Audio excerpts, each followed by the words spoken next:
और रुक लेते हैं अगली खबर का। दौसा से खबर है जहां पर फैक्ट्री में अग्निकांड में बड़ा खुलासा हुआ है। थर्माकोल फैक्ट्री में आग मामले में बड़ा खुलासा किया गया है। फैक्ट्री से आईओसी लाइन तक एक सुरंग मिली है। आईओसी पाइपलाइन और फैक्ट्री में अवैध वॉल्व भी बरामद किए गए हैं। तो फैक्ट्री से 2 पाइपलाइन और वॉल्व चैम्बर और एग्जॉस्ट भी बरामद किए गए हैं। बताया जा रहा है कि करीब 2 साल पहले ये बना हुआ था। फैक्ट्री का भवन 2 साल पहले बना हुआ था। महुआ थाने में से लेकर मुकदमा दर्ज कर लिया गया है। तो वहीं खेत मालिक, फैक्ट्री मालिक और मजदूरों के खिलाफ केस दर्ज किया गया है। तीनों के खिलाफ तेल चोरी का केस दर्ज हुआ है। फिलहाल पुलिस मामले की जांच में जुटी हुई है और आईओसी के अधिकारी और कर्मचारियों की लिप्तता से भी इनकार नहीं किया जा सकता। पिछले लंबे समय से फैक्ट्री के अंदर तेल चोरी का खेल चल रहा था। बड़े ही सुनियोजित तरीके से सुरंग बनाकर क्रूड ऑयल की चोरी की जा रही थी। तो मामले को लेकर खेत मालिक, फैक्ट्री मालिक और मजदूरों के खिलाफ केस दर्ज कर लिया गया है। तो पहले इस फैक्ट्री में आग लगी। थर्माकोल की ये फैक्ट्री थी, जिसके बाद जब छानबीन की गई तो बड़ा खुलासा हुआ मामले पर और बताया जा रहा है कि यहां से आईओसी से तेल की चोरी की जा रही थी। और तब हमारी शंका ज़्यादा बढ़ गई कि क्रूड ऑयल का कोई इशू लग रहा है। उसके बाद हमने यहाँ पे डिगिंग कराई डिच के बीच में और खोलना चालू किया तो एक जगह बड़ा सा ट्रेंच निकल के आया।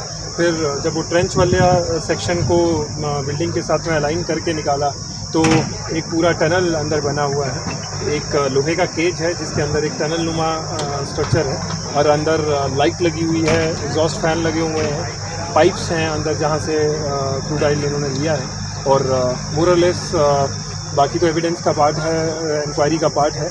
उसके बीच में जो भी सैंपल्स हैं वो ले लिए गए हैं, सैंपल्स में आएगा। में न्यूज़ 18 राजस्थान तमाम अहम सवाल उठाता है। सवाल ये, दौसा जिले के महुआ थाना क्षेत्र के मौजपुर गांव में 4 बजे एक थर्माकोल फैक्ट्री में भीषण आग लग गई। करीब 12 घंटों की कड़ी मशक्कत के बाद शाम करीब 4 बजे आग पर काबू पाया जा सका। इस दौरान दिन भर दौसा के कलेक्टर और एसपी मौके पर मौजूद रहे। केमिकल वाली आग को बुझाने के लिए दमकल को भी जयपुर से बुलाया गया। इसी दौरान दोपहर बाद करीब 3 बजे फैक्ट्री की छत और दीवारें धाराशाही हो गई। इस अग्निकांड में फैक्ट्री में रखा थर्माकोल से बना कच्चा और निर्मित सामान और टैंकर जलकर राख हो गया। इसी दौरान प्रशासन को एक वॉल्व दिखाई दिया। इस वॉल्व को संदिग्ध मानते हुए वॉल्व को बंद किया गया। सीएमओ के निर्देश पर आईओसी के अधिकारी मौके पर पहुंचे और पाइपलाइन में तेल का प्रेशर कम किया गया, जिसके बाद आग भी कंट्रोल में आ गई। लेकिन इसके बाद कलेक्टर कमर चौधरी के निर्देश पर आईओसी तेल पाइपलाइन के पास जेसीबी से खुदाई की गई। खुदाई में एक चैम्बर मिला और इस चैम्बर में वॉल्व लगे हुए थे जो सीधे फैक्ट्री के अंदर बने दूसरे चैम्बर तक जा रहे थे। फैक्ट्री के अंदर तेल से पाइपलाइन तक सुरंग बनाई गई थी। इस सुरंग के जरिए ही तेल चोरी का खेल खेला जा रहा था। फैक्ट्री के अंदर सुनियोजित तरीके से क्रूड ऑयल चोरी का खेल चल रहा था। बीती रात भी एक टैंकर इस फैक्ट्री में आया था और इस टैंकर में क्रूड ऑयल को भरा जा रहा था। इसी दौरान आग लग गई। आशीष सहयोगी हमारे साथ जुड़ चुके हैं ज्यादा जानकारी के साथ। आशीष, बड़ा खुलासा हुआ है, तेल की चोरी की जा रही थी यहाँ पर, क्या कुछ जानकारी है और क्या कुछ अपडेट है फिलहाल मामले को लेकर? बिल्कुल, इस पूरे प्रकरण में अब महुआ थाने में मुकदमा दर्ज हो चुका है और जो खेत का मालिक है उसके खिलाफ मुकदमा दर्ज हुआ है। साथ ही जो फैक्ट्री का जो मालिक है उसके खिलाफ मुकदमा दर्ज हुआ है। इसके अलावा जो फैक्ट्री में जो काम करते हैं मजदूर, उनको भी नामजद किया गया है।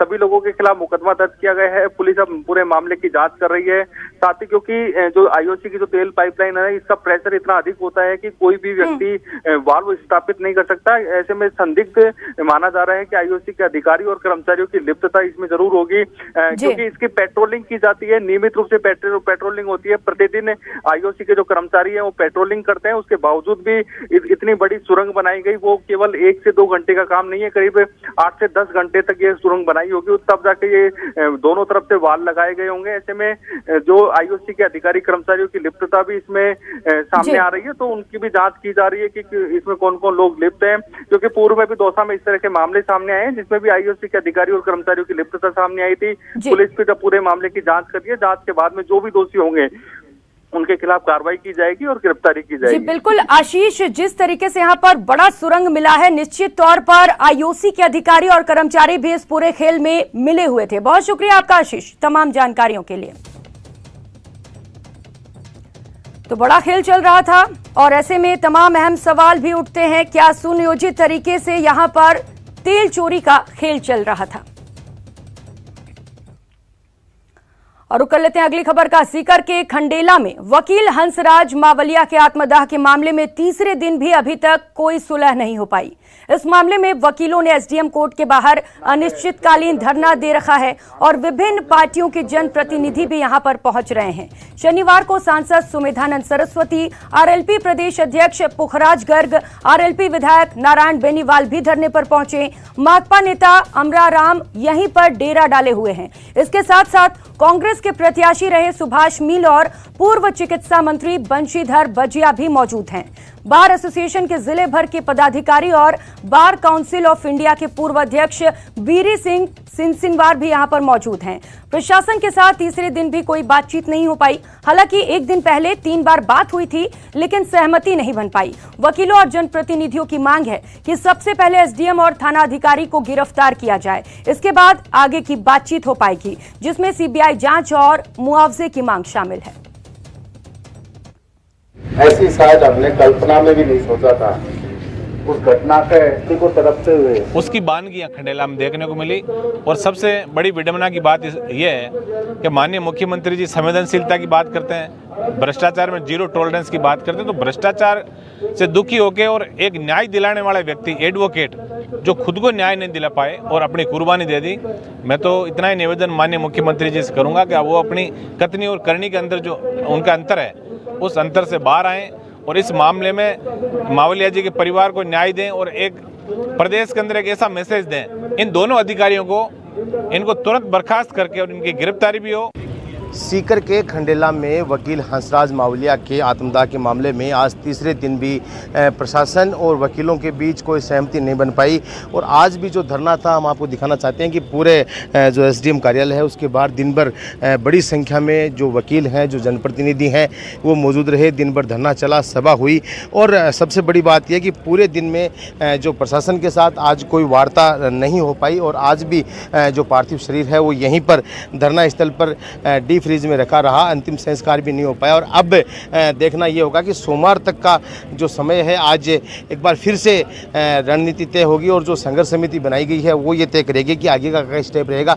लेकिन माना जा रहा है कि सोमवार को प्रदेश भर में जो वकील हैं वो बड़ा आंदोलन कर सकते हैं। बहरहाल देखना ये होगा कि प्रशासन किस तरह से इसका पूरा रास्ता निकालता है और क्या कुछ इस मामले में अब जो आगे तय होता है। संदीप हुड्डा, न्यूज़ 18, सीकर।